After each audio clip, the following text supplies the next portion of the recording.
బద్వేల్ పట్టణంలోని ప్రతి ఒక్క వికలాంగుడికి 3 సెంట్ల ఇళ్ల స్థలం, పక్కా బిల్డింగు, వికలాంగుల ఇళ్ల స్థలాల సాధన సమితి గౌరవ అధ్యక్షుడు పడిగ వెంకటరమణ ప్రభుత్వాన్ని కోరాడు.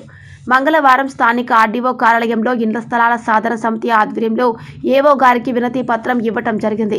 సందర్భంగా పడిగే వెంకటరమణ మాట్లాడుతూ, బద్వేల్ నియోజకవర్గం 7 మండలాలు, పరిసర ప్రాంతాల్లో వికలాంగులు 5,000 మంది పైగా ఉన్నారని, తమ వికలత్వంతో జీవితం దుర్భర పరిస్థితుల్లో ఆర్థికంగా ఇబ్బందులకు గురవుతున్నారని, వారిని ఆదుకోవడంలో ప్రభుత్వ అధికారులు, ప్రజాప్రతినిధులు విఫలమయ్యారని అన్నారు. వికలాంగులకు ఇళ్ల స్థలాలు, సాగు భూములు ఇవ్వాలని ఎన్నో దఫాలుగా అధికారులను, ప్రజాప్రతినిధులకు విన్నవించుకున్నా పట్టించుకున్న పాపాన పోలేదని ఆయన ఆవేదన వ్యక్తపరిచారు. ఇప్పటికైనా ప్రతి ఒక్క వికలాంగుడికి 3 సెంట్ల ఇంటి స్థలంతో పాటు పక్కా బిల్డింగు, 3 ఎకరాల సాగు భూమి ఇచ్చి ఆదుకోవాలని ఆయన డిమాండ్ చేశారు. వినతి పత్రం ఇవ్వటం జరిగింది. వికలాంగుల ఇళ్ల స్థలాల సాధన సమితి అధ్యక్షులు, కార్యదర్శులు ఎం రమణ, కదిరుల్లా, ఉపాధ్యక్షులు ఖాదర్ బాషా, ప్రసన్న కుమార్, కేశవ, పెంచలయ్య, నాయకులు ఓబయ్య, కేశవ తదితరులు పాల్గొన్నారు.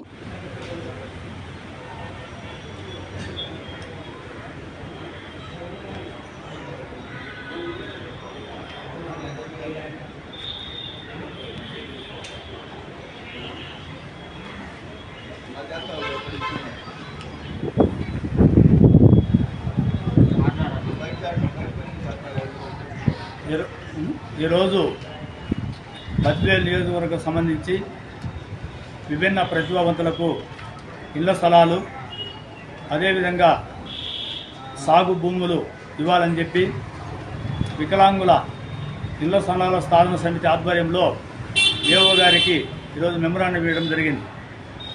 బద్వేల్ పట్టణం మరియు పరిసర ప్రాంతాలలో వికలాంగులు 5,000 పైన ఉన్నారు. అయితే ఎప్పుడో 2002లో 150 మంది 130 మందికి మాత్రమే ఇళ్ల స్థలాలు ఇవ్వడం జరిగింది. గత 4 సంవత్సరాలుగా వికలాంగుల ఇళ్ల స్థలాల సాధన సమితి ఆధ్వర్యంలో ధర్నాలు చేశాం, అదేవిధంగా అప్లికేషన్లు ఇచ్చాం. అయితే ఇప్పటికీ న్యాయం జరగలేదు. అందుకోసం అని చెప్పి ఈరోజు వికలాంగుల సంఘం ఆధ్వర్యంలో వికలాంగులకు ఇళ్ల స్థలాలు, ప్రత్యేకమైన ఒక కాలనీ ఏర్పాటు చేసి బిల్డింగులు, 3 సెంట్లు స్థలము, బద్వేల్ రూరల్ ప్రాంతంలో ఉన్న వాళ్ళకు 3 ఎకరాల భూమిని ఇవ్వాలని చెప్పి ఏఓ గారికి విన్నవించడం జరిగింది.